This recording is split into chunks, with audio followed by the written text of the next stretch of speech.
Oyen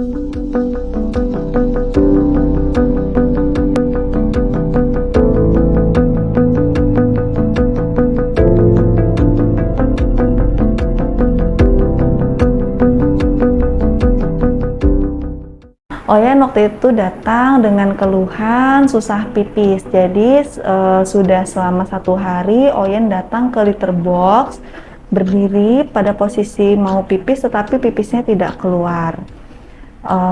Pada saat kita lakukan pemeriksaan, memang ternyata benar kantong kemihnya itu besar, teraba besar dan tegang. Pada saat kita tekan itu tidak keluar pipis sama sekali.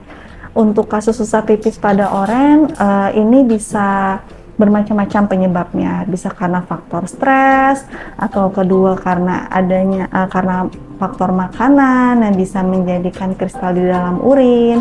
Lalu ada juga karena faktor infeksi dari luar, jadi atau misalnya tempat pipis atau pupnya yang kotor sehingga bakterinya masuk ke dalam, itu juga bisa seperti itu. Jadi untuk faktor penyebab Oyen tidak bisa pipis dan pipisnya berdarah itu bermacam-macam.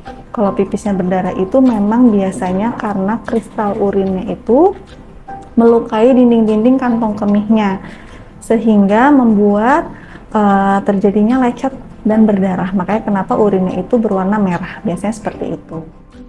Kencing berdarah selama dia masih bisa keluar itu tidak perlu dikateter begitu. Tetapi kalau misalnya sudah menyumbat, karena biasanya darah itu menjadi gumpalan-gumpalan yang menyumbat saluran kemihnya, makanya kenapa jadi tidak bisa pipis. Jadi mau nggak mau harus dikateter. Selama susah pipis itu ada tanda-tanda susah pipis tetapi dia masih bisa pipis, itu tidak perlu dikateter, hanya perlu di maintenance aja. Setelah itu pemasangan kateter di sini maksimal 5 hari. Jadi Oyen waktu itu kalau nggak salah dimaksimalkan, kalau nggak salah selama 5 hari. Untuk perawatan setelah pasca pelepasan kateter itu biasanya kita ganti makanannya menjadi urinary. Lalu disarankan untuk minum yang banyak.